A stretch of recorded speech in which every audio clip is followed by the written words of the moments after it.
Hola a todos, ¿cómo están? Bienvenidos a este espacio, mi nombre es Andrés y el día de hoy vamos a charlar sobre un tema que considero muy importante.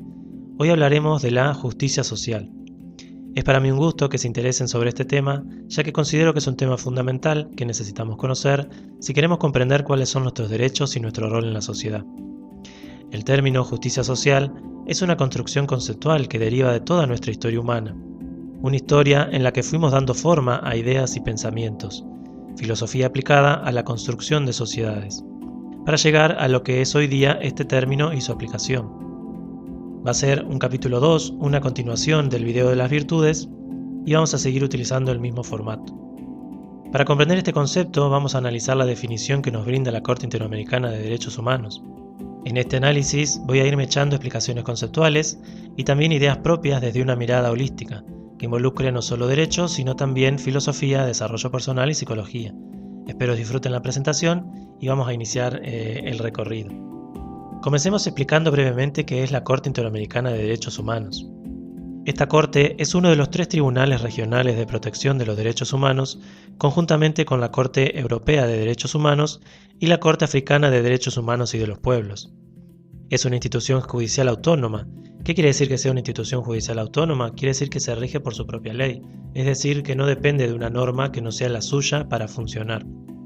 Entonces, es una institución judicial autónoma de aplicación e interpretación de la Convención Americana, también llamada Pacto de San José de Costa Rica. Este es un tratado internacional que prevé derechos y libertades que tienen que ser respetados por los estados parte. Los estados que son parte de esta convención son Argentina, Barbados, Bolivia, Brasil, Chile, Colombia, Costa Rica, Ecuador, El Salvador, Guatemala, Haití, Honduras, México, Nicaragua, Panamá, Paraguay, Perú, República Dominicana, Surinam y Uruguay. Estos son los distintos estados que forman parte de esta convención. Recuerden entonces que, como dijimos, es un tratado, es una convención que lo que busca es prever cuáles son los derechos y las libertades que tienen que ser respetados por estos estados. Es como una norma superior que involucra a los diferentes estados en una organización común de cómo actuar frente a las diferentes circunstancias que surgen en la vida, ¿no? Y en las sociedades y en la organización económica y distintos como puntos que va a tratar esta convención. Ahora entonces que ya sabemos más o menos qué es la Corte, vamos a analizar la definición de justicia social que nos brinda. Esta definición surge de un artículo muy interesante escrito por Luciano Barb Fontana. Les dejo el link en la descripción. Este artículo se encuentra disponible en la página de la Corte. Es muy interesante el tratamiento que le da a este concepto de justicia social, y este artículo se titula La justicia como virtud social. Me parece fascinante que tenga este título, ya que como estamos trabajando en este capítulo, que como dije al principio, una continuación del capítulo de las virtudes, mi idea es cómo explicar cómo estos conceptos filosóficos se van transformando en lo que hoy día es, vamos a decir, la justicia social y la justicia en una sociedad. Entonces, comprender que las bases o las raíces de la forma que toma nuestra sociedad son precisamente las diferentes concepciones e ideas que estos filósofos de la antigüedad le fueron dando a la justicia y las demás instituciones sociales con las que contamos hoy día. Por lo tanto, viene muy de la mano de lo que estamos desarrollando en este capítulo. Les recomiendo que lo lean, es cortito y como les dije les voy a dejar el link en la descripción, así lo pueden encontrar y también pueden ver la página de la Corte Interamericana si están interesados en conocer más sobre este material. Ahora sí, entonces vamos a analizar este artículo que en el resumen al inicio nos está dando una definición de justicia social y también hace como un resumen de todo lo que va a ser el artículo, ¿no? Comienza diciendo: la justicia es el eje de la filosofía de los derechos humanos por ser la virtud que orienta las demás virtudes humanas hacia el bien común y no hacia el individuo, y porque la justicia implica una igualdad. En este primer punto nos está indicando las bases filosóficas de los derechos humanos, que como ya hemos venido hablando, la filosofía ordena los conceptos en los cuales basamos nuestra sociedad y nos dice que la justicia es la virtud que orienta las demás virtudes hacia el bien común. Esto es muy interesante porque nos está mostrando que la justicia es como una virtud ordenadora que nos está guiando hacia ese bien común. Una sociedad crece cuando salimos precisamente del individualismo y comenzamos a velar por los demás. Somos un colectivo y crecemos en conjunto. Si en un Estado de Derecho prima el individualismo, mi vecino se convierte en una competencia y surge ese desbalance que hemos hablado en el capítulo anterior, cuando busco precisamente mi provecho personal por encima de los demás. En estos puntos es que nos volvemos presas de sistemas que siguen las mismas reglas de juego. Caemos en sistemas que venden una falsa idea de bien social, enmascarando sus verdaderas intenciones. Un ejemplo de esto sería, por ejemplo, las estafas piramidales, que a lo largo de la historia hemos visto cómo surgen muchas empresas piramidales y a su vez caen. Y siempre que caen dejan un desastre, siempre dejan un conflicto económico de todas las personas que han estado involucradas. También en este caso podemos hablar de sistemas de representación social que son déspotas y dictatoriales que restringen derechos por un supuesto bien común. También en este primer punto nos habla de igualdad. Este concepto es muy importante porque igualdad implica el derecho de igualdad de oportunidades. Pero para que haya una verdadera igualdad de oportunidades es necesario que, como he dicho antes, conozcamos las reglas del juego. Si yo no conozco las reglas del juego, caigo a merced de jugadores que manipulan este juego. Y ahí podemos ver aquellos sistemas que violan derechos humanos a través de mecanismos de manipulación social, utilizando la psicología humana y la mercadotecnia, para precisamente perpetuar en nuestras sociedades hábitos nocivos, una práctica que ya lleva años en nuestras sociedades, y nos toca comenzar a reflexionar y debatir de manera madura si queremos continuar dando lugar a estas empresas a manipular poblaciones enteras. Esto para mí es como fundamental en el comprender precisamente lo que es la igualdad. No puede haber igualdad si no estamos en igualdad de condiciones y en igualdad de conocimiento de lo que está sucediendo en la sociedad. Este fragmento continúa diciendo: la definición de justicia se vuelve importante para la promoción de los derechos humanos. El mismo concepto de sujeto de derecho, identificado con el concepto de persona humana, es importante para orientar los esfuerzos hechos en esta materia.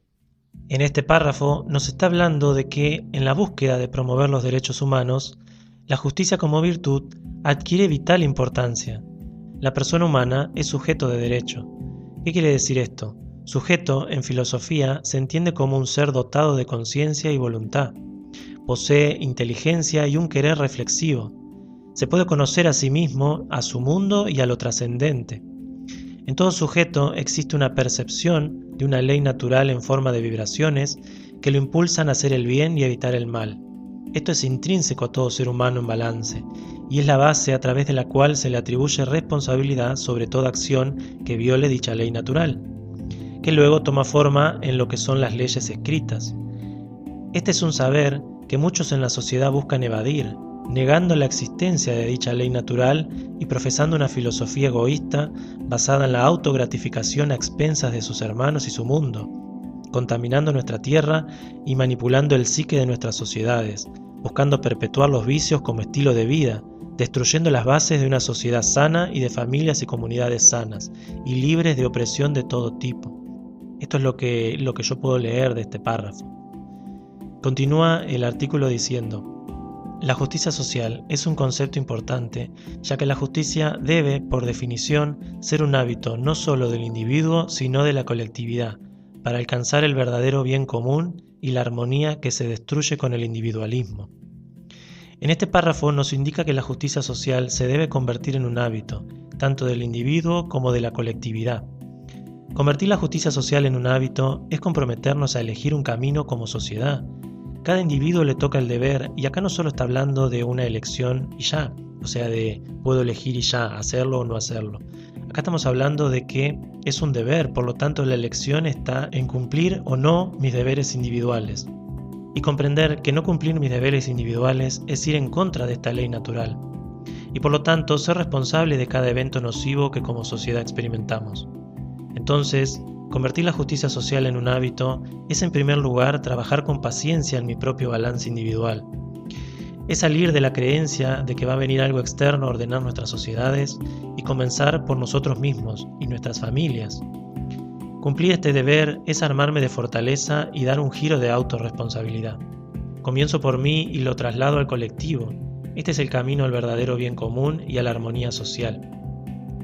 Y por último, el resumen finaliza diciendo: la justicia social se define a través de los principios de dignidad humana, del bien común, de la solidaridad, de la subsidiariedad, del destino común de los bienes y el valor del trabajo humano, y su finalidad es inclinar al hombre a crear ciertas condiciones necesarias para su propia realización y la de los demás. Este párrafo final es muy interesante porque nos habla de la autorrealización propia y de los demás. Como hablé en el podcast de la pirámide de las necesidades, la autorrealización es un camino de crecimiento a través de las necesidades humanas que nos lleva a volvernos hacia los demás, para compartir nuestro conocimiento y lo que hemos logrado. Comprender esto es comprender que el viaje es individual, pero el destino es el crecimiento social. Todo destino que esté llevado a un camino meramente individualista, que no incluya el bien social, nos lleva a la autorrealización. Somos un colectivo y crecemos como individuos cuando el colectivo crece. Todo va de la mano, no existen animales sociales que crezcan aprovechándose de los demás. Las manadas crecen y se fortalecen apoyándose unos a los otros y realizando cada individuo su labor personal. Este último párrafo nos habla de principios. Los principios son imperativos generales que nos orientan en las acciones buenas a realizar y las malas a evitar. Seguir estos principios es seguir una guía saludable para nuestra sociedad. Primero, habla de dignidad humana. Esto es una cualidad inherente a cada ser humano, por el hecho mismo de ser un ser humano. Somos valiosos cada uno y estamos dotados de libertades, pero también de derechos y deberes. Podemos ver cómo este principio es violado todos los días en una cultura social que nos enseña a ignorar la desigualdad social y a creer que no se puede resolver estos conflictos, promoviendo el individualismo.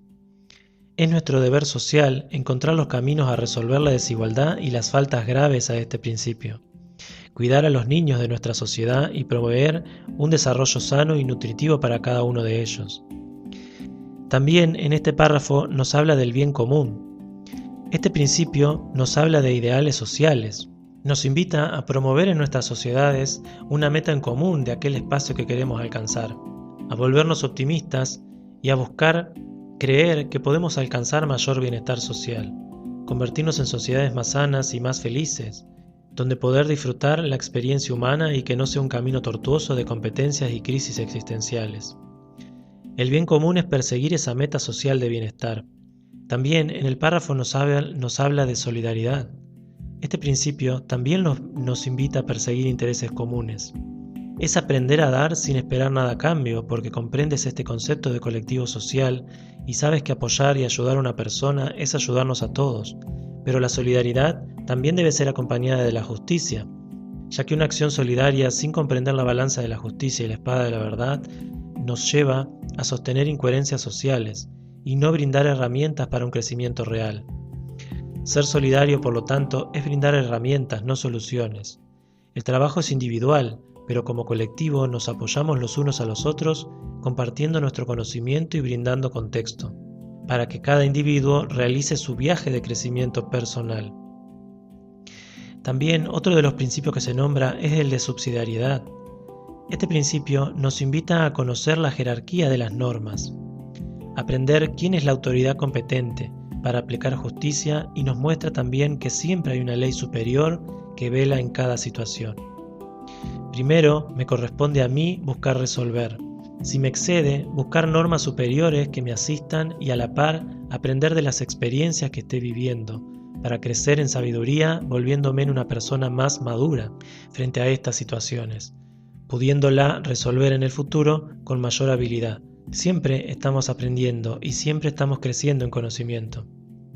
También otro de los principios que nombra es el del destino común de los bienes. Este principio, cuyas raíces proviene de la teología católica, nos habla de que los bienes de la creación pertenecen al género humano en su conjunto, sin dejar de reconocer el derecho individual a la propiedad privada.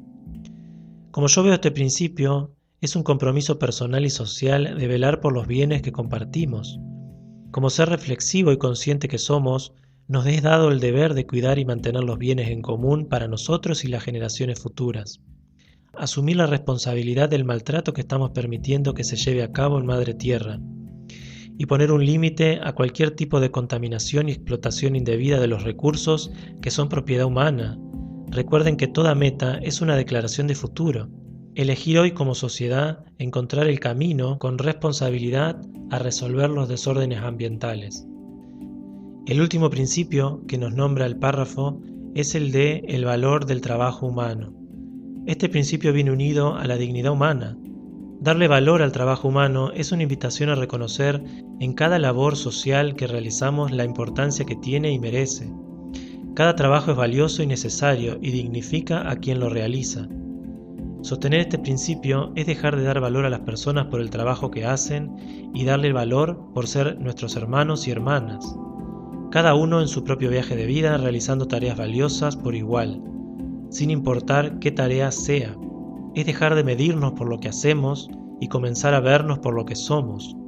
De esa manera nos acompañaremos a encontrar cada individuo en nuestro lugar, entendiendo que la vida es un camino de crecimiento y que va a depender de nosotros alcanzar nuestra propia autorrealización, sabiendo que en el camino aprenderemos muchas artes, porque es la experiencia que nos lleva a descubrir qué actividad disfrutamos más y a la vez qué actividad es útil para nuestra sociedad.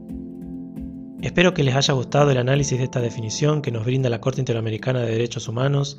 Ha sido un gusto para mí poder analizarla y contarles cómo veo estos párrafos. Considero que estamos en épocas de la humanidad que se ha vuelto imperativo que nos comprometamos a aprender más sobre nuestras raíces y las normas que nos rigen. En cada norma y principio se logra ver todo un viaje que distintos pensadores y filósofos han hecho para crear sociedades saludables. Y es nuestro deber velar porque los ideales de sociedades sanas y en crecimiento no se pierdan. Es nuestro deber aprender a reconocer, como hablé en el primer capítulo, qué es un camino social de virtud y qué es un camino social de vicio. Viajar sin un destino marcado y elegido es dar el volante a alguien más para que nos lleve. Y si cedimos el volante de nuestras sociedades a personas que van hacia el vicio, será nuestra responsabilidad por caer en ingenuidad. Mi invitación es a que nos volvamos sabios y a que desde ahí podamos elegir un camino de virtud. Al hacer esto, sabremos a dónde estamos yendo. Ese es el primer paso. El resto es historia y la construimos paso a paso. Cada día más cerca de nuestro destino, sabiendo que es un camino para toda la vida, que compartiremos con cada nueva generación. Espero hayan disfrutado esta presentación y que podamos compartir este ideal. Muchas gracias por acompañarme en este viaje, les mando un gran abrazo y hasta la próxima.